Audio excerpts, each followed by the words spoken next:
이사야 61장 1절에서 3절.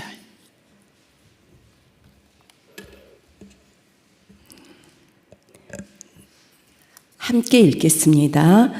주 여호와의 영이 내게 내리셨으니 이는 여호와께서 내게 기름을 부으사 가난한 자에게 아름다운 소식을 전하게 하려 하심이라. 나를 보내사 마음이 상한 자를 고치며 포로된 자에게 자유를, 갇힌 자에게 노임을 선포하며 여호와의 은혜의 해와 우리 하나님의 보복의 날을 선포하여 모든 슬픈 자를 위로하되 무릇 시온에서 슬퍼하는 자에게 화관을 주어 그 죄를 대신하며 기쁨의 기름으로 그 슬픔을 대신하며 찬송의 옷으로 그 근심을 대신하시고 그들이 의의 나무 곧 여호와께서 심으신 그 영광을 나타낼 자라 일컬음을 받게 하려 하심이라. 아멘. 이 아침에 하나님 앞에 예배드리러 오신 여러분들을 주님의 이름으로 축복합니다. 사랑하는 성도 여러분, 성경은 어떤 책이라고 말씀합니까? 디모데후서에 보시면 하나님의 감동으로 된 책으로 교훈과 책망과 바르게 함과 의로 교육하기에 유익하니 이는 하나님의 사람으로 온전케 하며 또 모든 선한 일을 행하기에 온전케 하려 함이라라고 말씀합니다. 하나님의 감동으로 된 성경을 교육하면 우리가 온전해질까요? 네, 하나님께서는 우리를 온전하기를 바라시죠.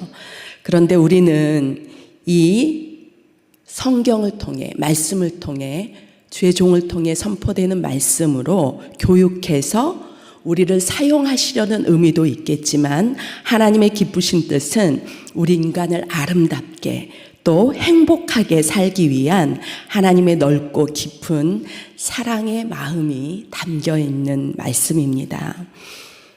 하지만 우리 인간은 죄로 인하여 또 질병으로, 연약함으로 이리저리 찢기기도 하고 또 해외에 보시면 전쟁으로, 최근에는 우리가 산불로, 기근으로, 자연재해로 이렇게 우리의 의도치 않은 상처와 아픔은 여러 모양으로, 재앙으로 닥쳐옵니다.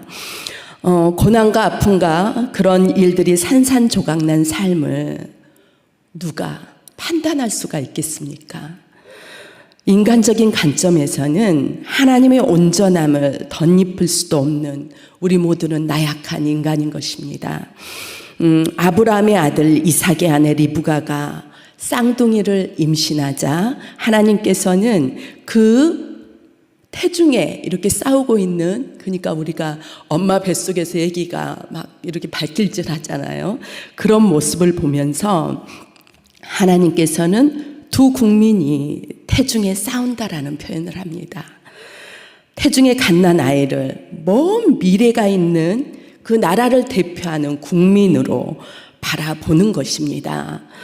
우리는 나의 시각으로 세계의 열방을 품지 못하고 교회를 품지 못하고 또한 성도와 목회자를 품지 못하고 사랑하는 가족조차도 품지 못하는 우리를 볼 때 우리는 말씀 안에서 회개해야 할 것입니다. 우리 모두는 하나님의 온전케 하시는 말씀의 치유가 일어나야 한다는 것입니다. 오늘 본문 말씀에 나오는 이사야 61장은 바벨론의 포로로 잡혀갔던 그 절망 속에 있던 이스라엘 백성들에게 말씀을 주시는 내용입니다. 이 말씀은 반드시 이루어 주시겠다는 약속의 말씀, 그 말씀을 누구를 통해서 주십니까? 바로 이사야 선지자 입술을 통해 선포되는 말씀이 바로 이것입니다. 노예로 억압받고 고통받았던 그들은 다시 고향인 가나안 땅, 그 땅으로 돌아가게 하여 상하고 찢겨진 그 모든 것들을 다시 고침받고 정말 갇힌 자가 자유케 되는 은혜의 때와 회복을 이루어 주신다고 선포해 주십니다. 이 귀한 말씀은 신약 성경에도 그대로 선포되는 것을 볼 수 있는데요. 예수님께서 공생애를 처음 시작할 때 누가복음 4장에 그 예수님께서 회당에서 오늘 이 본문 말씀 이사야 말씀을 그대로 읽으시고 마지막에 그 많은 사람들에게 이 글이 오늘날 너희 귀에 응하였느니라고 이렇게 말씀합니다. 이 말씀은 이사야 선지자가 예언한 여호와의 성령의 임하심으로 기름 부은 자, 그 기름 부음 받은 곧 약속하신 메시아가 예수님 자신이라고 이렇게 주장하는 것입니다. 그러므로 메시아 곧 구원자의 사역이 무엇임을 예수님께서는 누가복음에서 자세하게 설명하고 있어요. 그래서 누가복음 4장 18절에서 19절에 보면 주의 성령이 내게 임하였으니 이런 식으로 말씀을 하면서 이는 가난한 자에게 복음을 전하게 하시려고 내게 기름을 부으시고 나를 보내사 포로된 자에게 자유를 눈먼 자에게 다시 보게 함을 전파하며 눌린 자를 자유케 하고 주의 은혜를 전파하게 하려 하심이라. 이 땅에 오신 이유, 예수님께서 이 땅에 저와 여러분에게 밝히 보여주셨잖아요. 그 오신 이유를 자세하게 설명하고 있어요.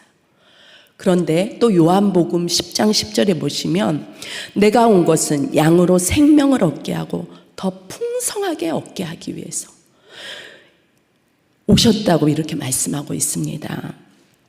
우리에게 구원자이신 예수님이 천국만을 소유하라고 하신 것이 아니고 그 구원뿐만을 선포하신 것이 아니고 이 땅에서도 풍성함을 얻게 하시는 그 하나님의 능력의 말씀인 것입니다. 사랑하는 성도 여러분, 우리는 세상 가운데 포로되었고 또한 상한 심령으로 가난으로 우리는 정말 눈이 가리워졌어요. 너무 슬프고 아프잖아요. 그 내 마음을 누가 알아줄 자 있겠어요. 나만 바라볼 때는 눈이 가리워져요. 다른 사람을 바라볼 수가, 내 상처만 보느라고. 그럴 때 정말 우리는 너무도 실망을 경험해요. 내 자신만을 바라보면 내가 얼마나 불쌍합니까? 여러분들, 그래서 우리는 나만 바라보는 그 시각에서 탈피해야 될 것입니다. 예수님께서는 이렇게 포로된 우리의 심령을 보시고 예수님께서 이제 귀에 응하게 되었다고, 우리들의 귀에 응하게 되었다라고 이렇게 말씀하고 있어요. 예수님은 우리의 죄를 위해 어린 양의 희생제물이 되어 이제 모든 피를 흘리셨습니다. 그래서 우리를 죄에서 구원하셨습니다. 하지만 그 죽음 후에 부활 승천하셨습니다.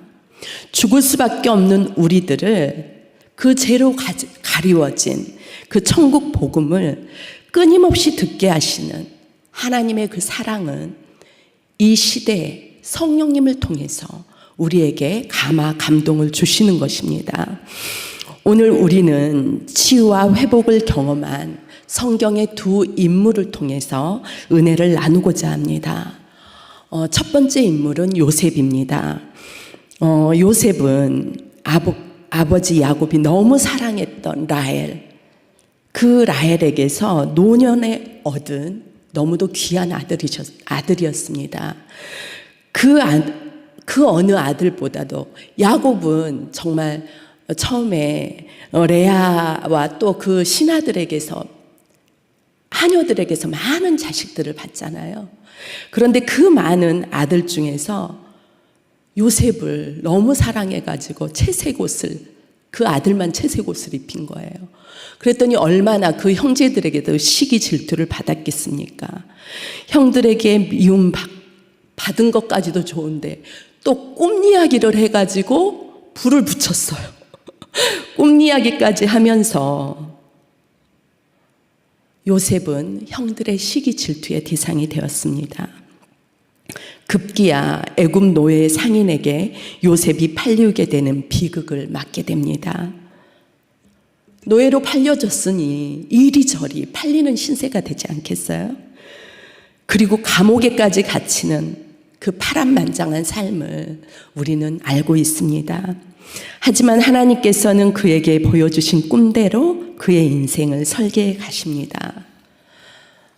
사랑하는 성도 여러분, 꿈을 품고 계십니까? 우리 모두는 저의 꿈, 또한 우리의 자신의 나의 꿈도 있지만 우리의 자녀들의 꿈도 있고 우리 교회에 대한 비전, 또 우리가 중보하는 많은 사람들의 꿈을 우리는 품고 있습니다. 혹시 결핍과 핍박과 환난과 정말 요셉처럼 파란만장한 삶을 살고 있습니까? 요셉을 생각하면서 소망을 가지십시오. 하나님께서는 요셉을 통해 나라와 민족을 구원하는 놀라운 일들을 계획하시고 많은 사람보다 정말 뛰어나게 하셨습니다. 우리 모두에게도 하나님께서는 이렇게 놀라운 계획을 가지고 있습니다. 이것이 어떻게 가능했습니까? 요셉이 정말 고난과 환난 가운데서도 세상과 사람을 원망하지 않고 입술로 범죄하지 않았습니다. 성경은 이렇게 말합니다. 창세기 39장 20절에 보시면 요셉이 옥에 갇혔으나 여호와께서 요셉과 함께 하심으로 그에게 인자를 더하사 간수장에게 은혜를 받게 하시매. 여기에서 포인트는 어떤 말씀입니까? 여호와께서 함께 하시매 라는 말씀입니다. 이 말씀 안에는 성령 하나님의 손길로 그의 상처와 억울함을 만져주시고 그를 회복시켜 주셨다는 것입니다. 요셉은 이제 나중에 형들을 만나게 되었잖아요. 그럴 때 그 만행을 용서하는 거예요. 하지만 그 용서에서 끝나지 아니하고 그들의 두려움에 떨고 있는 그 마음을 위로하기까지 합니다. 창세기 45장 5절 이하에 보시면 당신들이 나를 이곳에 팔았다고 해서 근심하지 마소서, 한탄하지 마소서. 나를 보내신 이는 당신들이 아니요 하나님이시라. 요셉도 인간인지라 인간적으로 반응하지 못하는 법은 없잖아요. 나약한 인간이기 때문에 어디에서든 그 높은 위치에서든 그들을 가르치고 싶고 책망하고 싶고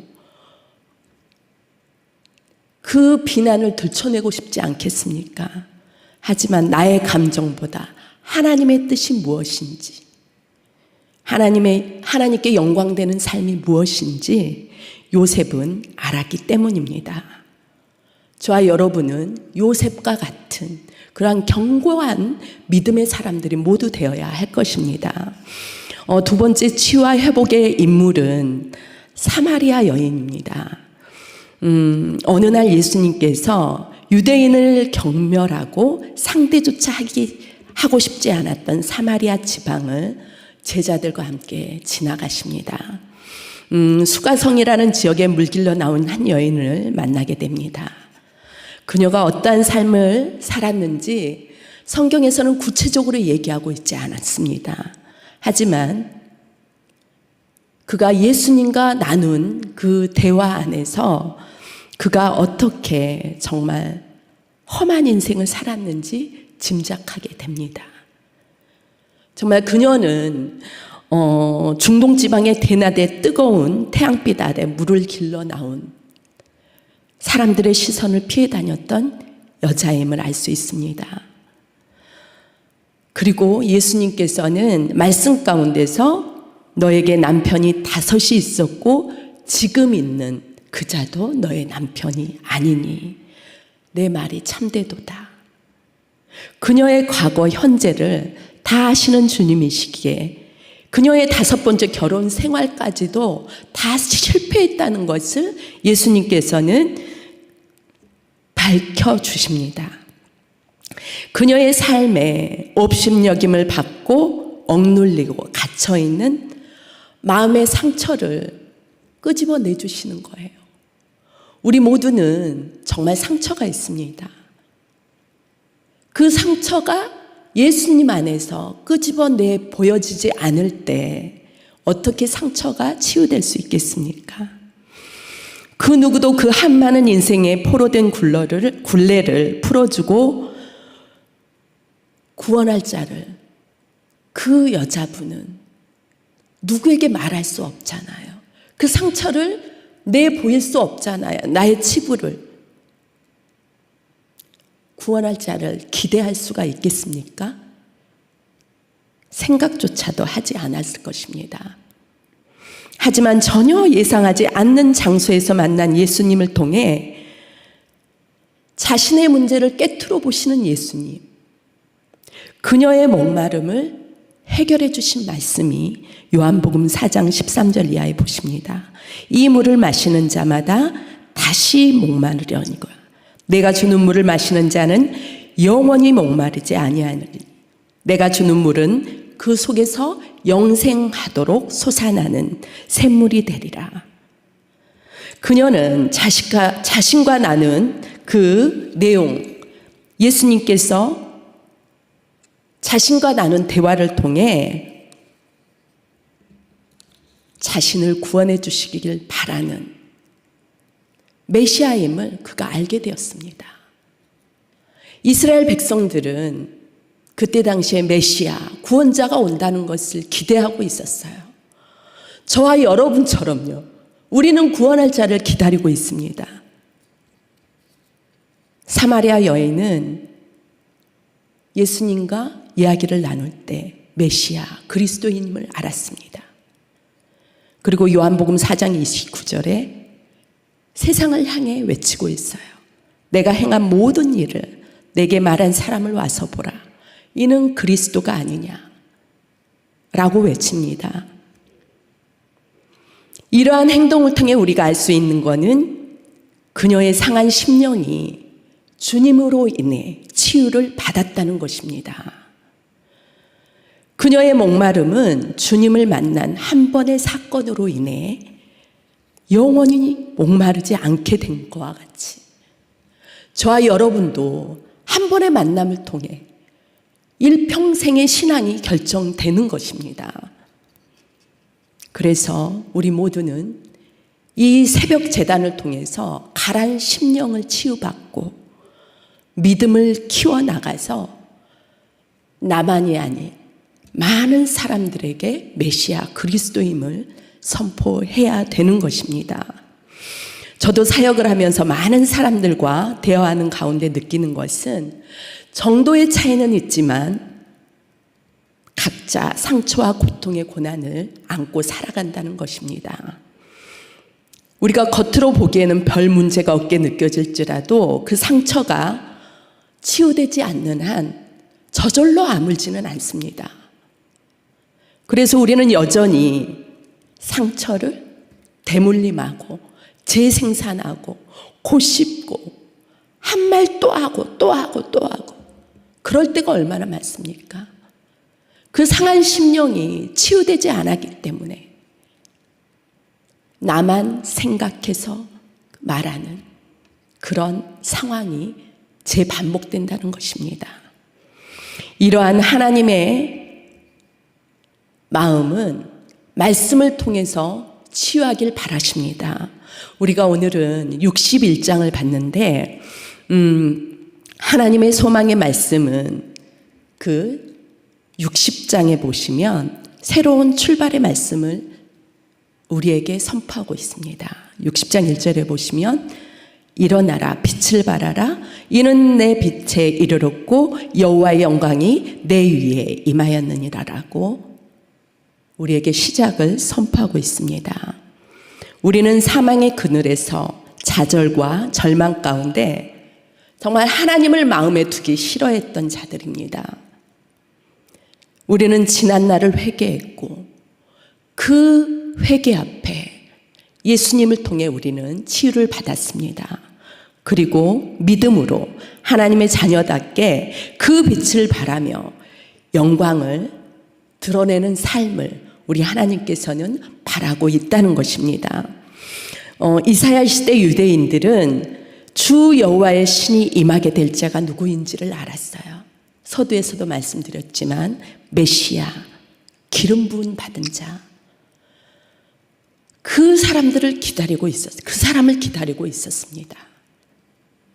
지금 시대에도 기독교의 구원자라고 말하지 않을 뿐이지 많은 사람들이 기다리고 있습니다. 복음을.